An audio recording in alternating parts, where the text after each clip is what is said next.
नमस्कार बंधुरा आमी स्वप्ना उपाध्याय आमार चैनल रान्ना रेसिपि एंड आवर लाइफस्टाइलेर पक्ष थेके सबाइके स्वागत। आज आमी आपनादेर संगे शेयर करब एक दुर्दान्त स्वादेर रेसिपि पुकुरेर ज्यान्त रुई माछ और पटल दिए একটা রেসিপি আর সেটা একদম অন্যরকম করে বানাবো। আমরা সব সময় অনেক ধরনেরই রুই মাছের রেসিপি খেয়ে থাকি, তবে এই রেসিপিটা একদম অন্যরকম করে কিভাবে আমি দুর্দান্ত করে বানাবো সেটা আজ আমি আপনাদের সঙ্গে শেয়ার করব। আসুন তাহলে দেখে নিই এই রেসিপিটা। এটা পুকুরের জ্যান্ত রুই মাছ আর এটাকে আমি ভালো করে কেটে ধুয়ে পরিষ্কার করে নিয়েছি আর বড় বড় টুকরো করেও কেটে নিয়েছি।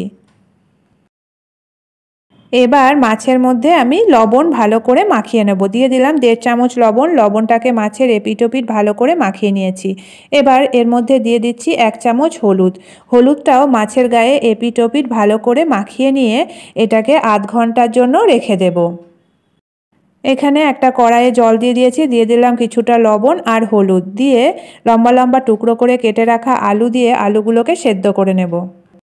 আলুটা সেদ্ধ হয়ে গেছে, এবার আলুটাকে নামিয়ে রেখে দেব। এখানে নিয়ে নিয়েছি বেশ কয়েকটা পটল, দুভাগ করে কেটে নিয়ে ভালো করে খোসা ছাড়িয়ে নিয়েছি আর একটু একটু করে খোসাও পটলের গায়ে রেখে দিয়েছি আর পটলটাকে একটু মাঝে মাঝে চিড়ে দিয়েছি, তাতে করে পটলটা ভাজতেও সুবিধা হবে আর ভালোভাবে সিদ্ধও হয়ে যাবে। এবার লবণ হলুদ পটলের মধ্যে ভালো করে মাখিয়ে 10 মিনিট রেখে দেব। আর নিয়ে নিয়েছি টমেটো কুচি আর পেঁয়াজ কুচি। টমেটোর বীজটা ফেলে দিয়ে নিয়েছি। মাছ ভাজার জন্য একটা কড়াই বসিয়ে দিয়েছি। কড়াই হাই হিটে রেখে বেশ খানিকটা সর্ষের তেল দিয়ে তেলটাকে হাই হিটে গরম করে নেব। তেলটা গরম হয়ে গেছে, দিয়ে দিলাম 1 চিমটে লবণ আর হলুদ, তাতে করে মাছটা ভাজার সময় ফাটবে না আর গায়েও ছিটকে আসবে না। এবার কয়েক টুকরো মাছ দিয়ে মাছটাকে এক পিঠ ভেজে নেব। মাছের এক পিঠ ভাজা হয়ে গেছে, এবার অপর পিঠ ভাজার জন্য মাছগুলোকে উল্টে দিয়ে অপর পিঠও হাই হিটে রেখে ভেজে নিতে হবে গোল্ডেন ব্রাউন করে। মাছের দু পিঠই ভালো করে ভাজা হয়ে গেছে, এবার মাছগুলোকে একটা প্লেটে তুলে নেব আর বাকি মাছগুলোও ঠিক একইভাবে গোল্ডেন ব্রাউন করে ভেজে নিতে হবে আর হাই হিটে রেখেই মাছগুলোকে ভাজতে হবে।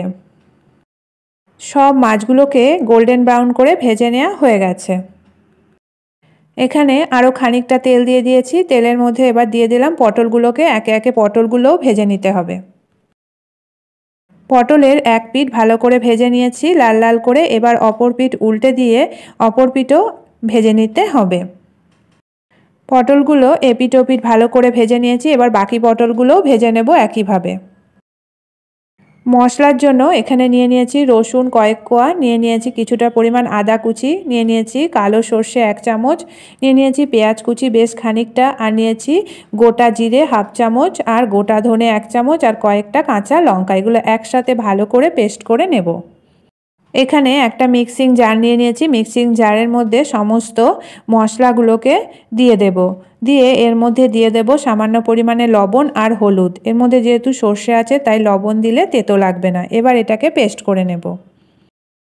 পটলগুলো ভেজে নেওয়া হয়েছে, এবার আলুগুলোকে ভেজে নিতে হবে।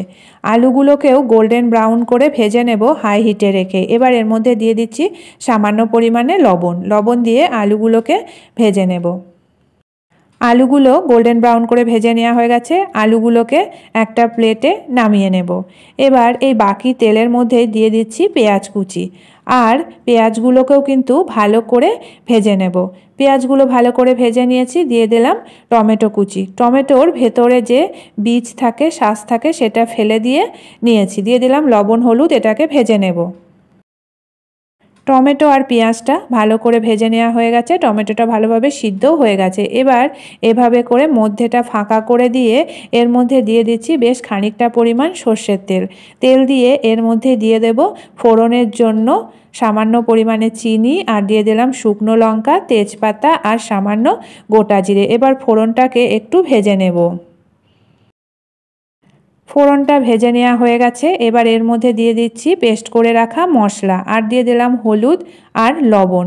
আবারও এটাকে ভালো করে কষিয়ে নেব, সবসময় নাড়াচাড়া করে হাই হিটে রেখে। মশলাটা ভালোভাবে কষিয়ে নিয়েছি। এবার এর মধ্যে সামান্য পরিমাণে জল দিয়ে এটাকে মিশিয়ে দিলাম, তাতে করে মশলাটা পুড়ে যাবে না। এবার মিডিয়াম ফ্লেমে রেখে এর মধ্যে দিয়ে দিলাম ভেজে রাখা আলু পটল। আলু পটল দিয়ে মশলার সাথে মিশিয়ে আবারও 2-3 মিনিট কষিয়ে নিতে হবে। আলু পটল মশলা ভালোভাবে কষিয়ে নিয়েছি। এবার এর মধ্যে দিয়ে দেব পরিমাণ মতো জল। পরিমাণ মতো জল দিয়ে দিয়েছি। এবার এটাকে ভালো করে মিশিয়ে দিয়ে হাই হিটে ফুটতে দেব আর ঝোলটাকে একটু ঘন করে নেব। ঝোলটা খানিকটা ঘন হয়ে গেছে আর হাই হিটে এটা ফুটেও উঠেছে। এবার এর মধ্যে ভেজে রাখা মাছগুলোকে একে একে দিয়ে দেব। আলু পটল যেহেতু সিদ্ধই আছে তাই বেশি জল দেওয়ারও দরকার নেই আর বেশিক্ষণ এটাকে ফুটতেও দিতে লাগবে না। মাছগুলো সব দিয়ে দিয়েছি। এবার ঝোলের মধ্যে ডুবিয়ে দিয়ে এটাকে 2 মিনিট রান্না করে নেব। তৈরি হয়ে গেল দুর্দান্ত স্বাদের রেসিপি রুই মাছ আর পটল দিয়ে সর্ষে ঝোল। এবার এটাকে নামিয়ে নেব একটা প্লেটে। তাহলে বন্ধুরা, আপনারা চাইলে কিন্তু আমার মতো করে এই রেসিপিটা একবার বাড়িতে বানিয়ে দেখতে পারেন। আশা করি সকলের খুবই ভালো লাগবে। আর ভালো লাগলে লাইক শেয়ার কমেন্ট করবেন। আর আমার চ্যানেলকে এখনও যারা সাবস্ক্রাইব করেননি প্লিজ সাবস্ক্রাইব করে নেবেন। আর আমার ফেসবুক পেজটি প্লিজ ফলো করে নেবেন। আজকের মতো এটুকুই। আবার দেখা হবে আগামী নতুন পর্বে। ভালো থাকবেন, সুস্থ থাকবেন। ধন্যবাদ।